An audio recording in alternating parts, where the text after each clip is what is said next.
Toute genèse commence par un crime. Toujours 7 212 913 603 habitants sur cette planète. Il y a environ 422 000 naissances chaque jour sur cette Terre. Il y a en moyenne 170 000 personnes qui meurent, soit un peu plus de 12 millions par mois et 154 millions de décès par an. Si vous pensez que votre vie, votre petite vie personnelle, votre ego et tout ce qui va avec sont importants, rapportez-les à ces chiffres et si vous croyez en Dieu, eh bien, dites-vous qu'il est probablement un fonctionnaire avec trop de dossiers à traiter en même temps et un budget insuffisant là-haut. Il y a à ce jour 6,8 milliards d'abonnements au téléphone portable et 2,8 milliards d'accès à Internet. Mais il n'y a qu'un seul Charlie. Charlie est mon meilleur ami. Charlie est une espèce à part et, sans l'ombre d'un doute, un être humain spécial. Quelques infos de première bourse sur mon ami Charlie. Charlie est toujours en retard. Charlie est puceau. Charlie est complexé par son physique. Charlie porte des chemises à col boutonné. Charlie est obsédé par le sexe. Il adore les histoires salaces. Entre nous, on dit le cul. Charlie est un garçon cynique et insolent. Et drôle. Très très drôle. Mais en vérité, ce qu'il y a de plus important quand on a 16 ans, ce n'est pas de l'être, c'est d'avoir l'air. Charlie fait semblant d'être cynique. Charlie fait semblant d'être insolent. En vérité, Charlie est la crème des crèmes. Charlie est le meilleur ami dont on puisse rêver. Ce matin du 23 octobre, j'ai poussé la porte du magasin de ses parents, le Ken Store and Grill en haut de Main Stream. Épicerie, essence et diesel, boisson vidéo, clame le grand écriteau sur la façade, autour d'une peinture de 5 mâts délavée de ce rappel historique depuis 1904. Il y a aussi écrit à l'extérieur breakfast et burrito, sandwich frais, free wifi, magasin fantastique, délit fabuleux, grill extra fin et bar friendly. Le brouillard et la nuit se pressent derrière les fenêtres en ce matin d'automne. Une brume qui sentait la marée, le poisson et le carburant diesel.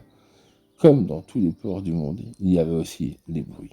Les cliquetis infatigables des mâts dans le port, une ancienne de magasin qui émettait un bruit rouillé en se balançant dans le vent marin.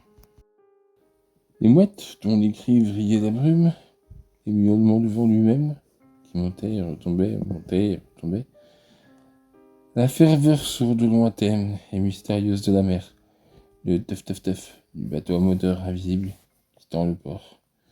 À l'intérieur régnait le silence, hormis le grésillement d'un néon défectueux dans le magasin désert et le léger bourdonnement de la rangée de congélateurs sur la droite, tandis que je m'avançais vers le distributeur à ma gauche. Puis j'y ai monté le son clair des pièces que j'ai fait tomber dans l'appareil. Charlie aurait dû être là. Où était-il ? Je voyais mon visage pâle se refléter dans la vitre éclairée du distributeur. Mon visage défait, mon visage inquiet. Et la barre chocolatée s'est avancée au feu de Saint-Pince quand une musique s'est élevée brusquement derrière moi. J'ai sauté en l'air comme si le plancher s'était changé en trampoline. Une musique stridente, acérée, ACDC de Razor Edge. En me retournant, l'horreur a déferlé dans ma poitrine, comme on dit dans le roman de Stephen King et de Lovecraft. Au sol, à environ 4 mètres, les pieds de Charlie dépassaient derrière la rangée de congélateurs, immobile, légèrement écarté en position 10h10. J'ai reconnu la musique, celle de son téléphone portable. Il devait se trouver au fond de sa poche. Et c'est Air Jordan. Charlie! Et je criais Charlie, oh merde, Charlie! Je me suis précipité. La musique a cessé de retentir et le silence est retombé, aussi épais que la purée de peau dehors. Charlie ne bougeait plus. L'espace d'un instant, et remontait la rangée de Gogelo. Je me suis dit qu'il s'était évanoui, ou qu'il était mort. Charlie! Bordel, Henri, tu peux gueuler un peu moins fort? Il était bien là, allongé sur le plancher, et on ne peut plus vivre. En réalité, il avait sa grosse tête ronde entre les pieds d'un mannequin qui portait la création de l'été dernier.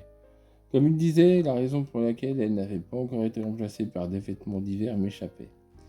Et le regard très exactement fixé sur l'entrejambe du dit mannequin recouvert de minuscules pièces de tissu bleu.